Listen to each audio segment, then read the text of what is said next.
আমি বিশ্বজিৎ নস্কর। তোমরা দেখছো ডাব্লিউবি হোম টিউটর চ্যানেল।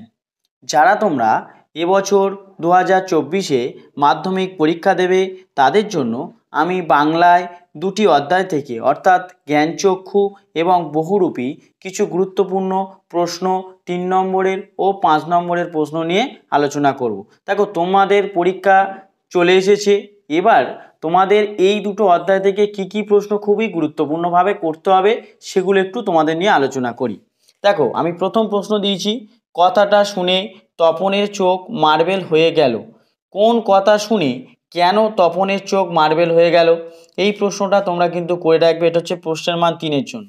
দ্বিতীয় প্রশ্ন কি দিয়েছি দেখো, বলছে রত্নের মূল্য জহুরির কাছে। এখানে জহুরি বলতে কার কথা বোঝানো হয়েছে?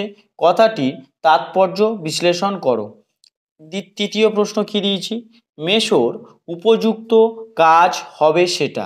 কোনটি কেন মেশোর উপযুক্ত কাজ হবে বলে বক্তা মনে করেছেন? দেখো, এই প্রশ্নগুলো তোমরা যদি এই শেষ মুহূর্তে করো এই অধ্যায়গুলো থেকে, তাহলে কিন্তু তোমরা কমন পাবে নিশ্চিত। পরের প্রশ্ন কি দিয়েছি দেখো, গায়ে কাঁটা দিয়ে উঠল তপনের। তপনের গায়ে কখন এবং কেন কাঁটা দিয়ে উঠল? পরের প্রশ্ন কি দিয়েছি, বুকের রক্ত ছলকে ওঠে তপনের। কখন কেন তপনের এই অবস্থা হয়েছিল?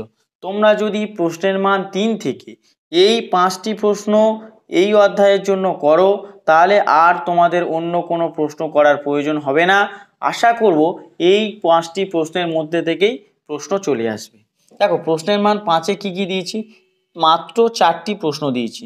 দেখো, বলছে তপন আর পড়তে পারে না, বোবার মতো বসে থাকে। তপনের এরকম অবস্থার কারণ বর্ণনা করো। 2 নম্বর প্রশ্নে কি দিয়েছি দেখো, তপনের মনে হয় আজ যেন ওর জীবনের সবচেয়ে দুঃখের দিন।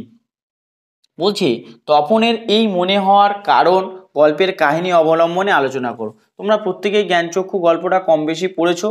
এই তপনের জীবনে দুঃখের দিন আর তপনের জীবনে সুখের দিন, এই দুটো প্রশ্ন কিন্তু ভালো করে করে রাখবে। দেখো, আরেকটা দিয়েছি একই জিনিস, তপনের জীবনে সবচেয়ে সুখের দিন এলো আজ।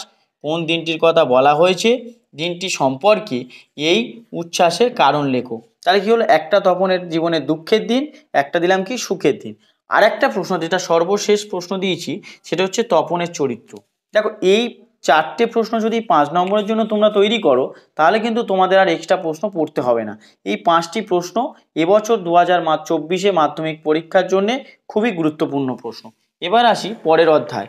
পরের অধ্যায় থেকে দিয়েছে কি, বহুরূপী গল্প থেকে। বহুরূপী গল্প থেকে দেখো, প্রশ্নের মান 3-এ কি প্রশ্ন দিয়েছি আমি তোমাদের। দেখো, দিয়েছি সে ভয়ানক দুর্লভ জিনিস। বলছে দুর্লভ জিনিসটা কি আর কে কিভাবে তা লাভ করেছিল? 2 নম্বর প্রশ্নে কি দিয়েছি, হরিদা পুলিশ সেজে কোথায় দাঁড়িয়েছিলেন? তিনি কিভাবে মাস্টারমশাইকে বোকা বানিয়েছিলেন? এটাও কিন্তু এবছরের জন্য খুবই গুরুত্বপূর্ণ প্রশ্ন। 3 নম্বর প্রশ্নে কি দিয়েছি, এবার মারিত হাতি লুটিত ভাণ্ডার। মানে কি, যে এই কথাটির তাৎপর্য বিশ্লেষণ করো। মানে এই কথাটির মধ্য দিয়ে কি বোঝানো হয়েছে বা বক্তা কোন পরিপ্রেক্ষিতে এরকম কথা বলেছে, বিভিন্ন ধরনের প্রশ্ন কিন্তু আসতে পারে। পরের প্রশ্ন কি দিয়েছি, খাঁটি সন্ন্যাসীর মতো সব তুচ্ছ করে সরে পড়লেন বক্তাকে। এই প্রশ্নের উত্তরে হরিদা কি বলেছিলেন? তাহলে দেখো, এখানে খাঁটি সন্ন্যাসী, যেমন সন্ন্যাসী তোমরা জানো প্রত্যেকেই বহুরূপী গল্পে যে হরিদা সন্ন্যাসী সেজে সেখানে গিয়েছিল, সেই সন্ন্যাসীর যে বর্ণনা, অর্থাৎ সন্ন্যাসীর মতো তাকে জমিদার 100 টাকা দিয়েছিল এবং সে কি করেছিল, সব সন্ন্যাসী যেমন জীবনে কোনো মানে ইচ্ছা আকাঙ্ক্ষা বা আশা থাকে না, তেমনিভাবেই সেগুলোকে তুচ্ছ করেই হরিদা কিন্তু চলেছিল। এখানে কিন্তু এটা একটা খুব গুরুত্বপূর্ণ প্রশ্ন, যে খাঁটি সন্ন্যাসীর মতো সব তুচ্ছ করে সরে পড়লেন, এখানে বক্তা কি আর এই প্রশ্নের উত্তরে হরিদা কি বলেছিলেন? আর একটা গুরুত্বপূর্ণ প্রশ্ন এই অধ্যায় থেকে দিয়েছি, তাতে যে আমার ঢং নষ্ট হয়ে যায়। এখানে ঢং বলতে কি বোঝানো হয়েছে আর কিসে ঢং নষ্ট হয়ে যায়, এটা কিন্তু খুব গুরুত্বপূর্ণ প্রশ্ন, এটাও একটু মনোযোগ দিয়ে করে রাখবে। দ্বিতীয় প্রশ্ন কি দিয়েছি, তারপরের প্রশ্ন, অদিষ্ট কখনো হরিদার এই ভুল ক্ষমা করবে না। হরিদা কি ভুল করেছিল আর কেন সেই ভুল অদিষ্ট ক্ষমা করবে না বলে বলা হয়েছে? এই প্রশ্নটাও কিন্তু এই অধ্যায়ের জন্য গুরুত্বপূর্ণ প্রশ্ন, এটাও তোমরা করে রাখবে। এক সন্ন্যাসী এসে জগদীশবাবুর বাড়িতে ছিলেন, জগদীশবাবুর বাড়িতে যে সন্ন্যাসী ছিলেন তার বর্ণনা দাও, মানে সন্ন্যাসীর যে বর্ণনা সেই বর্ণনা দেওয়ার কথা বলেছে।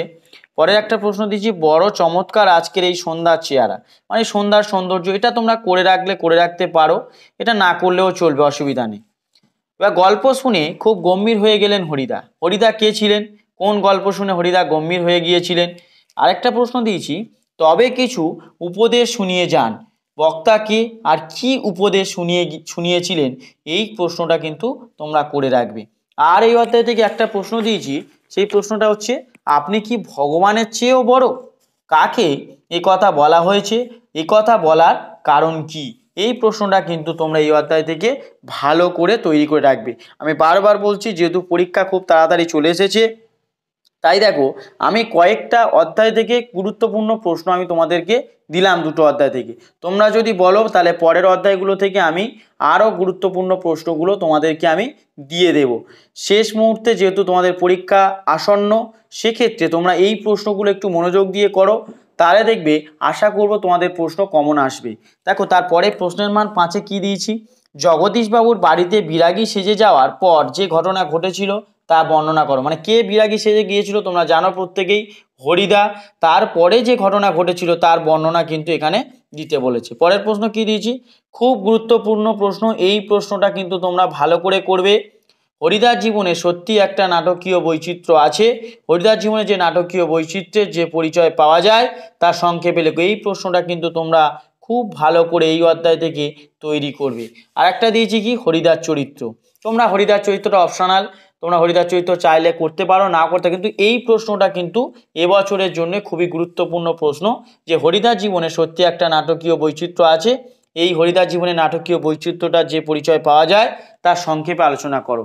দেখো এই প্রশ্নগুলো যদি তোমরা এই দুই অধ্যায় থেকে, এই দুটো অধ্যায় থেকে করো, তাহলে কিন্তু আশা করব 2024 মাধ্যমিক তোমরা যারা দেবে তাদের কমন চলে আসবে এবং সম্পূর্ণভাবেই তোমরা কিন্তু উত্তর করতে পারবে। তাই শেষ মুহূর্তে এই প্রশ্নগুলো তোমরা করো। আর যদি তোমাদের ভিডিওটা ভালো লেগে থাকে তাহলে বন্ধুদের মধ্যে শেয়ার করবে, আর পাশে থাকা বেল আইকনটি ক্লিক করবে, আর ভিডিওটি লাইক দেবে। যদি পরবর্তী ভিডিও তোমরা পেতে চাও তাহলে কমেন্ট বক্সে অবশ্যই জানাবে, তাহলে পরের চ্যাপ্টারগুলো থেকে আমি তোমাদের গুরুত্বপূর্ণ প্রশ্নগুলো দিয়ে দেবো।